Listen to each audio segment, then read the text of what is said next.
का हमारा जो एपिसोड है वो कषाय शुद्धि आत्म शुद्धि। भाई और बहनों, कषाय शुद्धि से आत्मा की शुद्धि होती है और आत्मा की शुद्धि से मुक्ति होती है। अब हम इसको देखेंगे कषाय शुद्धि क्या है। देखिए कि कषाय का मतलब होता है रंगा हुआ। जो चीज रंगी होती है उसको कषाय कहते हैं। और ये कषाय अशुद्धि है। और ये अशुद्धि जो है 4 तरह की है, क्रोध, मान, माया और लोभ। और इसका बहुत बड़ा संसार है, वो सारा मोह का संसार है। वो वट वृक्ष के रूप में, उन वट वृक्ष में से जो है 4 मुख्य जो है वो घटक को लिया गया है। और इसको अगर हम और छोटा करना चाहें तो जो है उस कषाय के अंदर हमारा जो राग आ गया, वो राग के अंदर माया और लोभ है। और क्रोध और अहंकार जो है वो द्वेष है। और ये राग और द्वेष बन गया।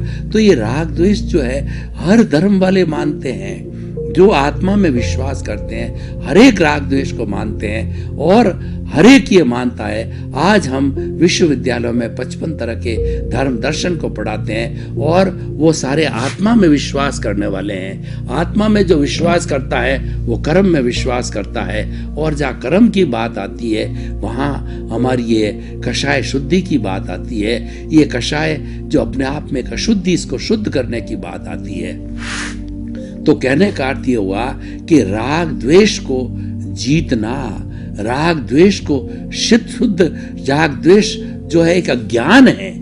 इस अज्ञान रूपी वेल्डिंग को जब काट दिया जाता है तो इसको काट देने से हमारा शरीर और आत्मा का संबंध समाप्त हो जाता है। और समाप्त होते ही ये जड़ है, रूपी शरीर है, वो जड़ के साथ चला जाता है। यानी ये समाप्त होकर के और इस ब्रह्मांड जो कि 5 भूतात्मक है, पृथ्वी, जल, अग्नि, वायु और आकाश, ये 5 भूतों में जाकर के, और ये हमारा जो है जड़ शरीर पृथ्वी, पृथ्वी में, जल, जल में, अग्नि, अग्नि में, वायु, वायु आकाश का, और आकाश, आकाश में विलीन होकर के और ये 5 भूतों के अंदर चला जाता है। और इसी कारण से कहा जाता है इस ब्रह्मांड की पूरी एनर्जी है, किसी भी काल के अंदर वह हमेशा एकती रहती है। मात्र इस एनर्जी के अंदर रूपांतरण होता है, ठोस द्रव में बदलता है, द्रव गैस में बदलती है और गैस वाइब्रेशंस के बदलती है। और ये वाइब्रेशंस ये हमें रिलेटिव बनाती है।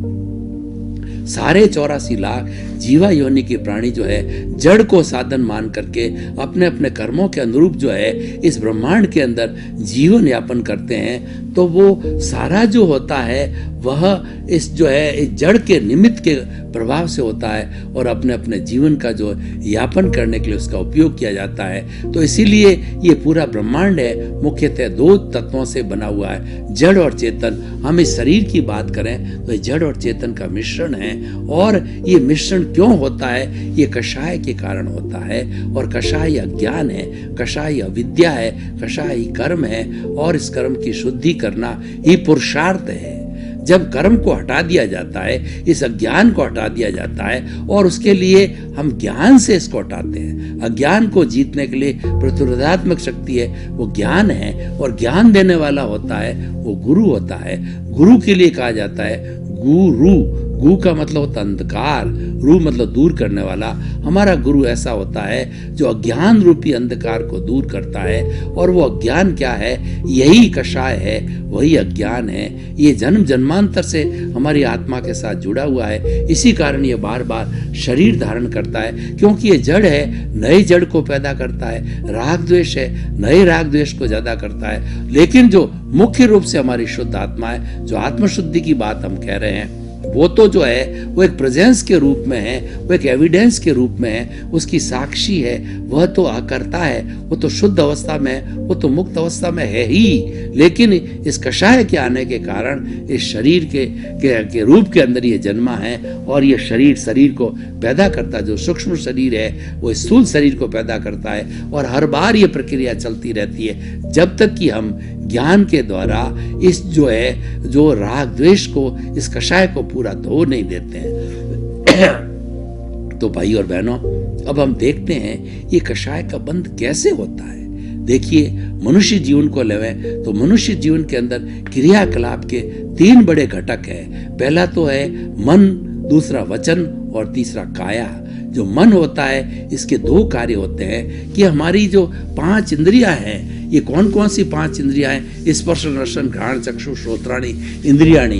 इस 5 इंद्रियों के कुल 23 विषय है। जब आंखें खोल करके और 5 इंद्रियों का जब उपयोग करते हैं तो उपयोग करने से जो हमारी ये जो 5 की जो 23 तरह के विषय होते हैं हमारे भीतर आ जाते हैं, और ये सारा इंद्रियों का विषय होता है, ये मन तक आता है और मन उसकी प्लानिंग करता है। और मन का दूसरा कार्य एक और भी है कि मन जो है हमारा वर्तमान काल का चिंतन करता है और भूतकाल की जो है स्मृति करता है और भविष्य काल की कल्पना करता है। यह भी मन का कार्य है। ये सारा कार्य करके मन तो एक नौकर है, तो ये बुद्धि इसकी मालिक है, बुद्धि को दे देती है। और बुद्धि भी जो है वह अकेला कुछ नहीं कर सकती।